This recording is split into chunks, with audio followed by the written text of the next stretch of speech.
When the biggest action star of the 1980s suddenly disappears from every screen, every magazine, every spotlight that once followed his every move, people notice.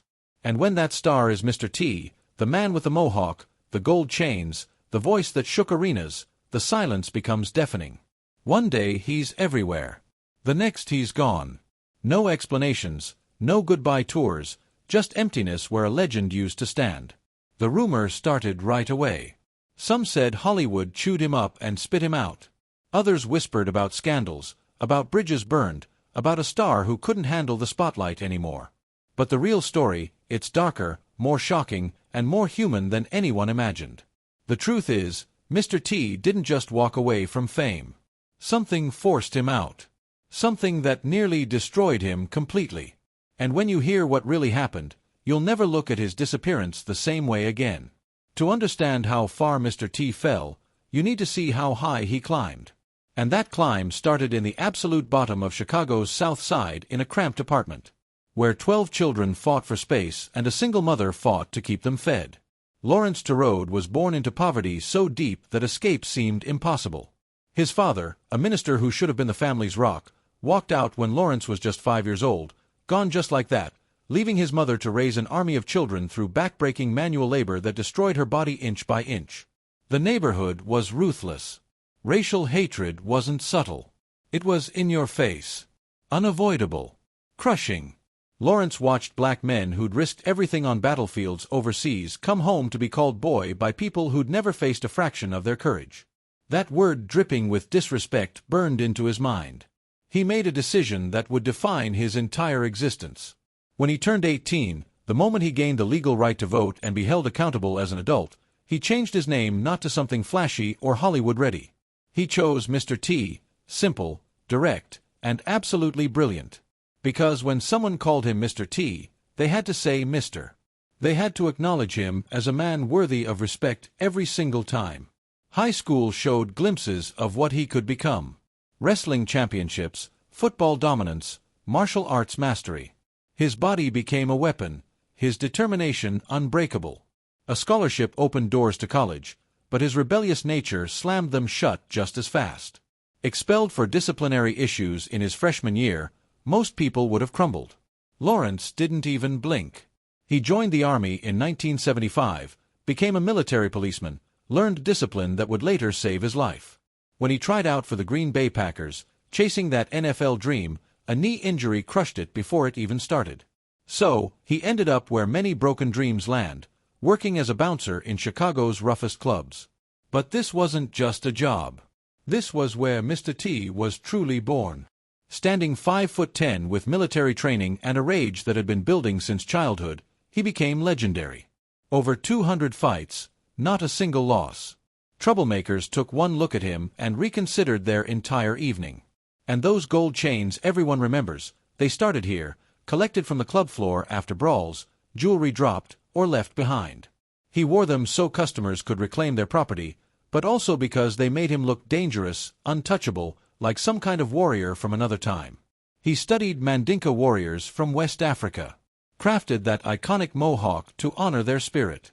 Every piece of his image had meaning, had power. Then came the moment that changed everything.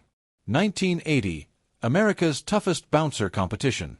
Before the final boxing match, he stared into the camera and said the words that would define a decade. "I just pity the guy who has to fight me."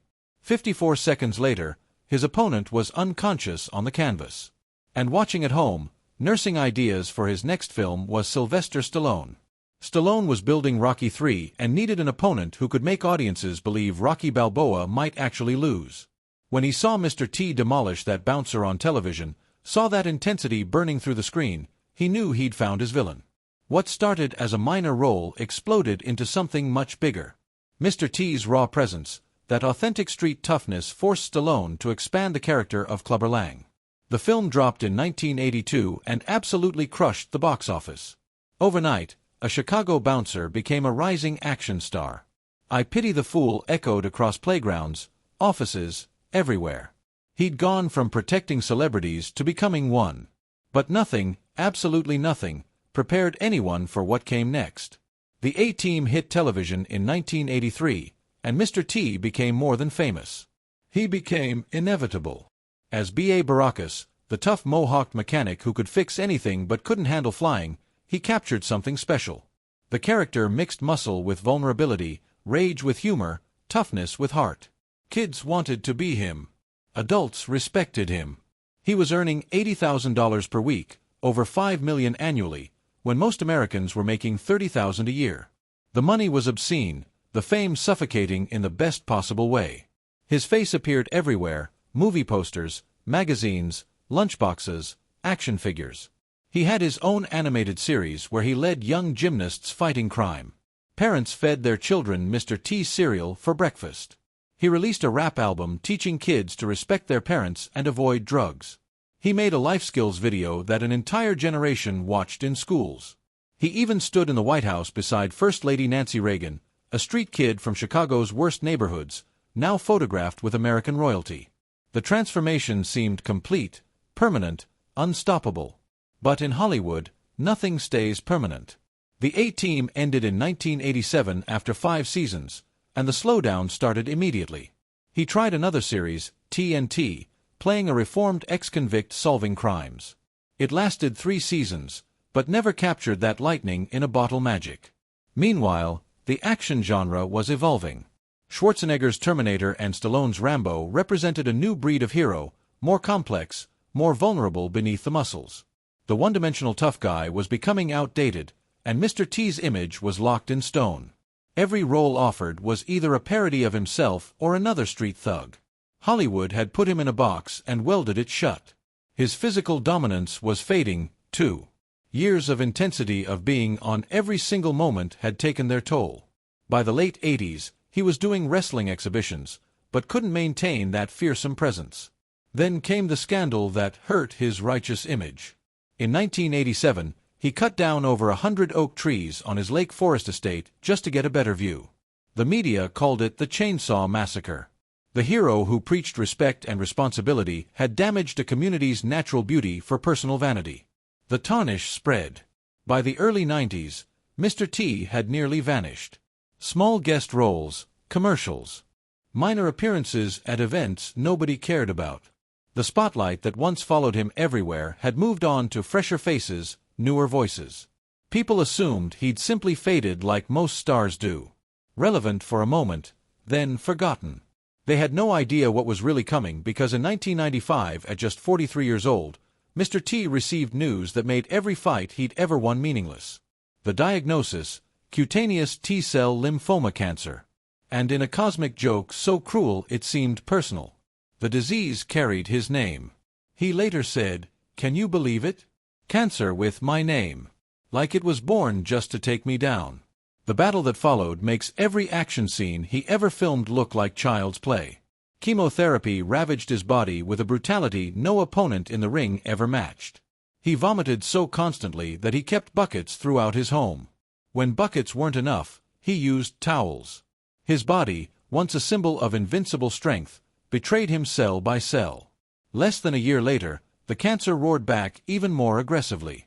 Tumors erupted across his skin like popcorn in a microwave. His own words describing the horror of watching his body turn against itself.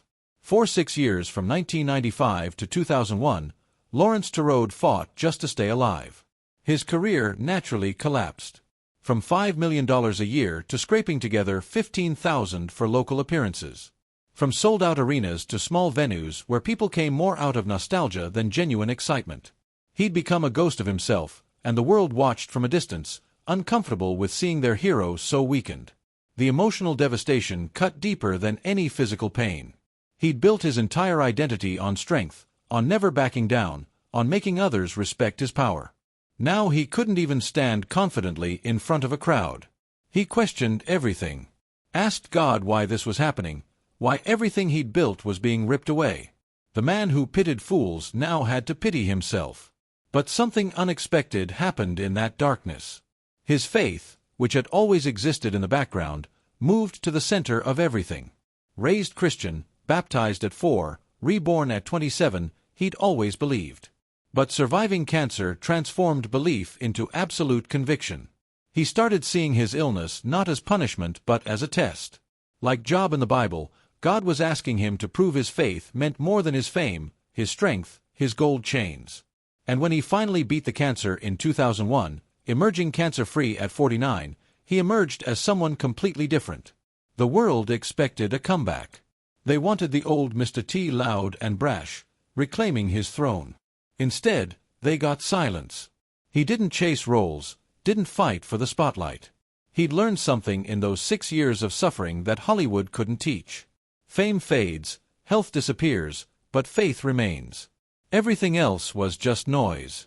Then, Hurricane Katrina hit in 2005, and Mr. T made a decision that shocked everyone who knew him. He'd worn gold chains for decades, sometimes dozens of pounds worth, valued at $300,000. They were his trademark, his identity, the visual signature that made him recognizable from 100 yards away. He took them all off, every single one. And he publicly declared he'd never wear them again. His reasoning was simple and devastating. When people lose everything, I can't keep draping myself in glittering things. It would be an insult to God and to those suffering. The gold that defined him for 25 years disappeared because his priorities had fundamentally shifted. This wasn't just about jewelry. His faith now controlled every decision. In 2010, Hollywood remade the A-Team with a massive budget and star-studded cast. The studio offered him an honorable cameo role, a chance to pass the torch, and collect an easy paycheck. He refused flat out. The new version was too violent, too sexual, too far removed from the family-friendly entertainment of the original. Back then, nobody died. It was all for families to watch together. Now they've turned it into blood and lust. I won't be part of that. Turning down that role meant turning down relevance, but he didn't hesitate. For the same reason, countless Hollywood offers got rejected. Violent villain roles, meaningless commercials, reality shows that would have exploited his name. He said no to everything that contradicted his values. Instead, he chose projects with purpose, a reality show where he helped struggling families, an appearance on Dancing with the Stars, where he performed a waltz to Amazing Grace, dedicating it to God, and donating his earnings to St. Jude Children's Research Hospital. Every choice now had to mean something beyond money or attention. But faith wasn't the only reason Hollywood let him slip away. Behind the scenes, professional battles had been destroying his career long before cancer arrived. During the A-Team's run, tensions simmered between Mr. T and George Peppard, the veteran actor who played the team's leader. Peppard had paid his dues in Hollywood for decades, and suddenly this newcomer bouncer was stealing all the attention, becoming the fan favorite, dominating the merchandising. The resentment created an atmosphere on set that was professional on camera, but ice-cold behind it. They never openly fought, but the distance between them was obvious to everyone involved. The wrestling world treated him even worse. When he appeared at WrestleMania in 1985 and 1986, teaming with Hulk Hogan and facing Roddy Piper, the professional wrestling community revolted. They saw him as an outsider, an actor playing in their world without earning his place through years of blood and broken bones. Roddy Piper openly said, "The whole wrestling world doesn't like him. He's just an actor." The exhibition matches carried real tension. One wrong move could have turned scripted entertainment into a legitimate brawl. He was never accepted and his wrestling career ended quickly and bitterly. Worse than any personal conflict was the typecasting trap. His massive success as Clubber Lang and B.A. Baracus had locked him into a single image. Producers couldn't see past the mohawk and muscles. Every offer was either the exact same tough guy role or a self-parody. He once admitted people didn't want to see Mr. T in another role. They just wanted Mr. T to play Mr. T again. For an artist wanting to show range to prove he could do more, that was suffocating. But refusing roles meant losing work while accepting them only made the box smaller. TNT, his attempt to break free after the A-Team failed to make an impact. Limited broadcast, small budget, minimal promotion. It never stood a chance. After 3 seasons, it ended and Mr. T stopped getting major offers entirely. The Chainsaw Massacre scandal in 1987 didn't help, damaging his carefully constructed image as a righteous role model. Every conflict, every limitation, every controversy added weight until Hollywood simply stopped calling. By the time cancer struck in 1995, his career was already on life support. The disease didn't kill his career. It just made the death official. Through all of this, one choice remained consistent: protecting his private life. Mr. T never turned his family into publicity. He had 3 children, including daughter Erica Clark, who became a comedian, but he kept them far from cameras and press coverage. Colleagues remembered how seriously he took fatherhood, how he refused to be an absent parent despite fame's demands. After surviving cancer, he devoted even more time to his children, to being present in ways his own father never was. In a rare interview, he said something that explained everything. "Fame will fade, money will run out, but my children need a father, and I don't want to miss that." That simple statement revealed why he never fought harder for the spotlight. He'd found something more important. Today, at 73 years old, Lawrence Tureaud lives quietly between Chicago and Albuquerque, far from Hollywood's chaos. He connects with fans through social media, but not with selfies and celebrity gossip. Instead, he shares Bible verses, prayers, encouragement. He sees himself as a modern preacher using the internet to spread faith rather than promote himself. When floods devastate communities, he's there carrying sandbags. When poor children in Chicago need shoes, he brings them personally. The gold chains are gone. The shouting has stopped, but something deeper remains. In 2014, WWE inducted him into the Hall of Fame, and he spent most of his acceptance speech praising his mother and all mothers everywhere. He talked so long about her sacrifices, about how she raised 12 children alone after her husband abandoned them, that organizers had to cut him off. The audience didn't mind. They were seeing the real man behind the persona, and that vulnerability meant more than any tough guy act. His cultural impact refuses to die. Baracus still appears in parodies and references across television and film. Toy figures and posters sell to the generations who grew up with him. Even young people who never witnessed his peak know him through internet memes and clips. "I pity the fool" has become eternal, repeated in context Mr. T never imagined. His Mohawk remains one of the most recognizable hairstyles in history. The gold chains he abandoned in 2005 are still what people picture when they hear his name. But his real legacy isn't in movies or merchandise. It's in the choice he made to walk away when walking away meant everything. He could have clung to fame, taken any role offered, appeared on any reality show, done anything to stay relevant. Instead, he chose principles over paychecks, faith over fame, family over spotlights. That decision to value something beyond Hollywood's approval makes him more of a hero than any character he ever played. The man who once demanded respect through strength learned to earn it through humility. The warrior who collected gold chains as trophies learned that real treasure can't be worn around your neck. The action star who dominated the 1980s learned that disappearing from screens doesn't mean disappearing from impact. Mr. T didn't vanish because Hollywood forgot him. He vanished because he found something worth more than being remembered. And maybe that's the most shocking truth of all. That a man who built his entire identity on never backing down found his greatest strength in walking away. The streets of Chicago built him. Cancer tested him. Faith transformed him. And in the end, his absence speaks louder than his fame ever did. At 73, he doesn't need the spotlight anymore. The life he's living, quiet and purposeful, is light enough. Mr. T's story proves that real strength isn't about never falling. It's about what you do after life knocks you down. If this journey from the streets of Chicago to Hollywood and back to something deeper moved you, hit that like button and subscribe to the channel because we're diving into more untold stories of legends who disappeared from the spotlight, revealing the shocking truth behind their vanishing acts. Turn on notifications so you don't miss what's coming next. Trust me, the next story will leave you speechless. Drop a comment below telling us which disappeared star you want us to investigate next. The truth is always more surprising than the rumors, and we're just getting started uncovering it.